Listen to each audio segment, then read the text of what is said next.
What's up, Laker fans? New teams will sometimes show flashes of brilliance as a sign of what they can eventually be, before coming back down to earth like the Lakers did against Washington. In this video, I take a closer look at one of those nights. But first, if you're looking for Lakers tickets or even a concert or show, please download the Vivid Seats app and use the link below to get 10% off of your first order. You'd be helping me out a lot if you do.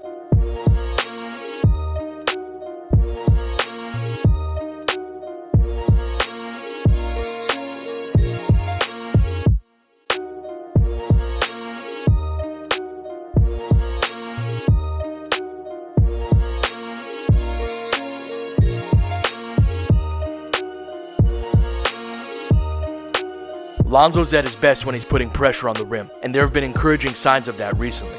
He uses his strength to create space for himself here by initiating contact with his shoulder. Then he gets his right leg underneath him so he can go up for the layup. On this one, Batum gets too wide when he hedges after the ball screen. That's when you want to split the hedge, and Lonzo does exactly that with a right-left cross between his legs, and then a front cross in the other direction before exploding to the rim for the dunk. Great move here. That aggressiveness creates opportunities for everyone. Here, he drives right at Kuzma's man. Kuzma reads it and pops out behind the three-point line. This essentially functions as a moving but legal screen by Lonzo, so it's an open shot.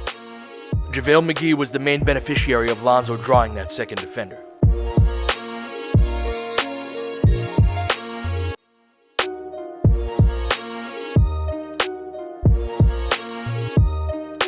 This is where he gets in trouble though. The defender hasn't committed to Lonzo yet, but he's already picked up his dribble. I've asked Luke Walton about this, and he said that their rule for Lonzo is that he should keep attacking until the defender steps up to stop him. Lonzo would be wise to follow that guideline.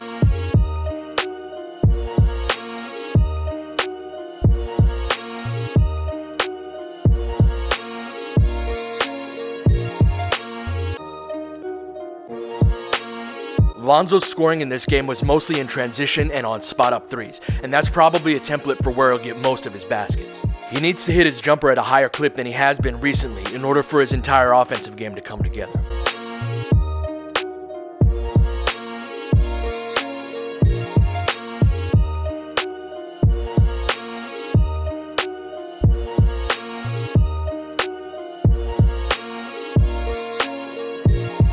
His rebounding is an interesting component of the Lakers' transition game. He's going to weak this screen and not let the guard go middle, funneling him to Zubats on the contain while providing back pressure. That leads him to the front of the rim to collect the rebound, while the guard's momentum has carried him out of bounds. Now all he has to do is get ahead of their big, which is usually easy to do, and then the Lakers have numbers. There's no assist here, but the Hornets never recovered from the initial advantage that was created. This is part of the reason why the Lakers usually have their guards fight over the top of the screen. Josh Hart fumbles this, but you can see where the opportunity was created.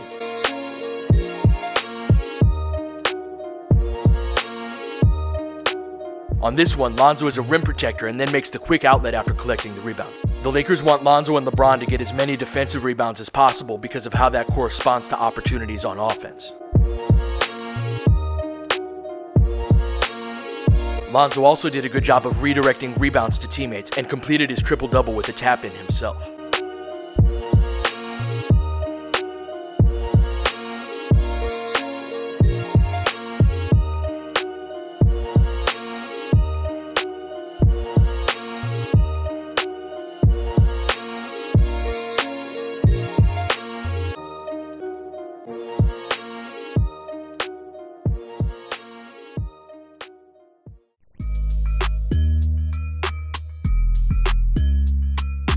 LeBron getting a triple-double is more par for the course, so I wanted to focus on how in command he is when he does it. His favorite move is a hard drive to his left and then a spin back to his right. It's basically impossible for one guy to stop, because if the defender doesn't respect the drive to his left, it's going to be a dunk. And then watch how slowly he runs the fast break on these two plays. That's not a bad thing at all. Him knowing when to go fast and knowing when to go slow is what creates passing angles. This is something that Lonzo doesn't quite have a feel for yet, but that should come with experience. But when LeBron is filling the lane off of the ball, that's the time where he goes full speed.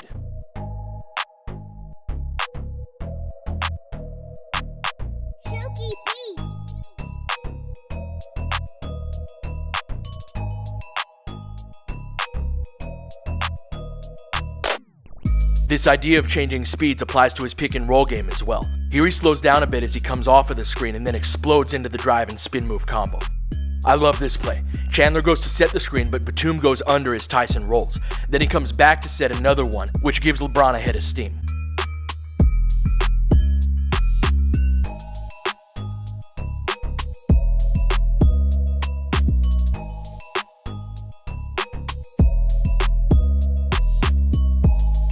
Over 60% of LeBron's three-point attempts this year have come from at least 26 feet out. Many of these are coming off of pull-ups as defenders go under ball screens. Pulling up from farther out allows for a less contested attempt, so it's a good trade-off.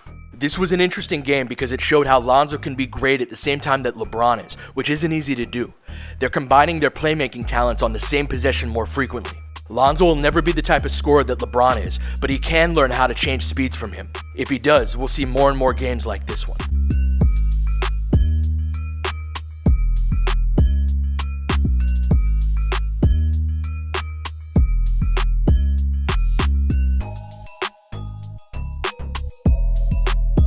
Laker Film Room is dedicated to helping you enjoy the Lakers on a deeper level. If you'd like to support the work that we do, please support Vivid Seats and get 10% off of your first order. Alright, that'll do it for this one. I'll catch you guys next time.